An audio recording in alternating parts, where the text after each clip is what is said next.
the multiplication of the loaves, which I'm going to link to David and Goliath. And this happens in all four Gospels and happens in different ways with different numbers, but we have that miraculous multiplication of the loaves. So let's just put them together. They say Jesus was in a deserted place with his disciples, okay? And he's preaching for about 2 or 3 days, and the people have nothing to eat. So Jesus tells them, first of all, in one of the accounts, the apostles come to Jesus and say, should we go to town and try to buy some bread for these people? And Jesus says, no, feed them yourselves. They said, well, how can we feed them ourselves? He said, what have you got? He said, we got 5 loaves and 2 fish. And one time it's 4,000 people, one time 5,000 people, one time it's 7,000 people. No matter which is 3 or 4 or 7, 2 little loaves of bread and a couple of little fish. Jesus says, set it before them. And they said, but what's that before so many? He said, set it before them. They said, and all the people ate as much as they wanted. They had their fill. He said, gather up what's left over. And they, in one text, it's 7 baskets, another it's 12 baskets of bread that are left over just from the scraps of that little thing. Okay. Now, a couple of things about that text. Today, some people try to explain that text away and in their very good will are doing violence to the text. So they said, well, what the miracle really was that people had food and Jesus got them to share the food and so on. That's a homily, but not a homily for this. Okay. See, you're supposed to see the hopelessness of the equation. See, you're meant to see, this is a hopeless equation. You have 7,000 people, you have 5 loaves of bread and 2 little fish. How do you feed 5,000 people? Well, it's in the text. And it starts with this. The apostles come to Jesus and they say, should we go into town and try to buy bread for these people? Now, what's wrong with that question?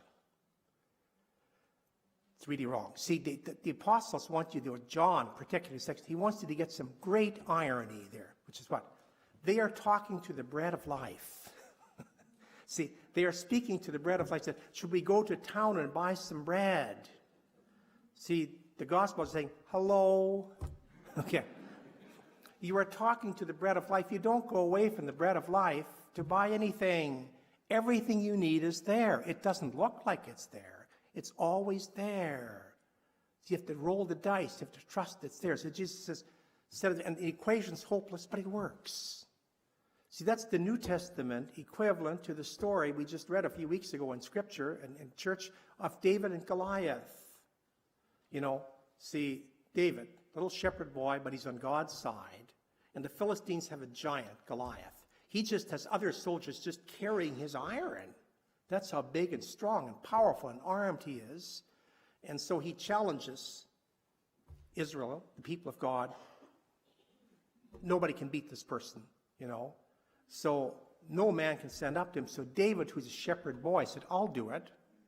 So he goes out with a slingshot, which is a boy's tool, and Goliath ridicules him. He said, am I a dog? You can be formed with sticks and a little boy's sling. He said, come here, I'll cut your head off.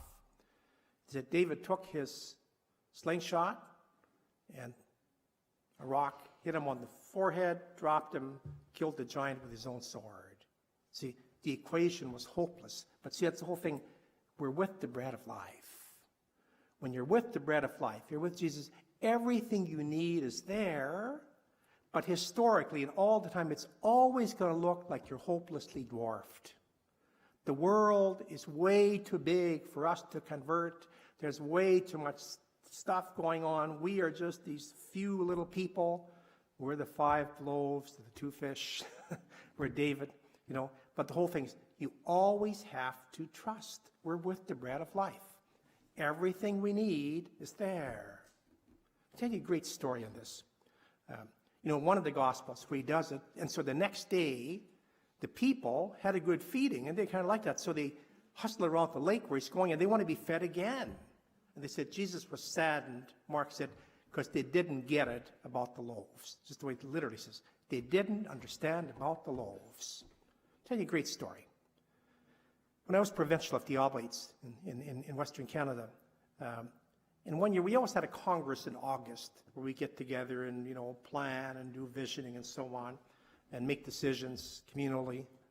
And so one year, and we hadn't asked for it, we discovered, actually the government approached us and we found out we owned some land, which we didn't know we owned. And we got, I don't know, $250,000 or something with this tract of land, which we didn't know we had. So we went to the priests and brothers when they came and said, what should we do with this $250,000? Not that we don't have a place to spend it, but it was unasked for, and it's here, And so one of our young priests, a very idealistic priest, stood up and said, you know something? He said, let's give it to the Indians. Not because they needed or asked for it, but we stole the land from them. We should just give it to the Indians. He said, wouldn't that be a gospel gesture? We'd be saying something, some kind of atonement. Or he said, but not only for them, it would be for us to say, we should just give this away. Well, about 10 people said, well, that's wonderful, but it's idealistic. No, we need the money for missions in Africa and so on. No. So we put it to a vote.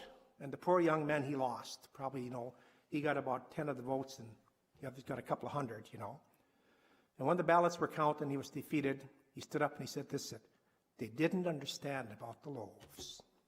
It's a great line. They didn't get it about the loaves. See, that's a text that, David, it invites us to roll the dice. They say, don't play safe. You got to roll the dice on the basis of the gospel.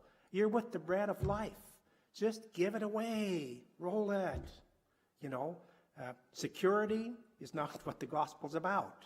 Well, how do we do this? We don't have enough, and so on.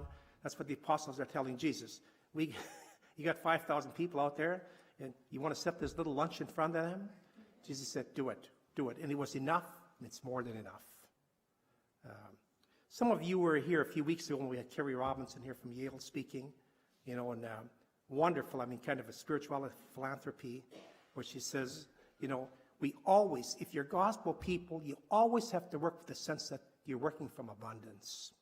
You're not working from scarcity, because you're working with the bread of life, I love what this young priest said. They didn't understand about the loaves. He understood it.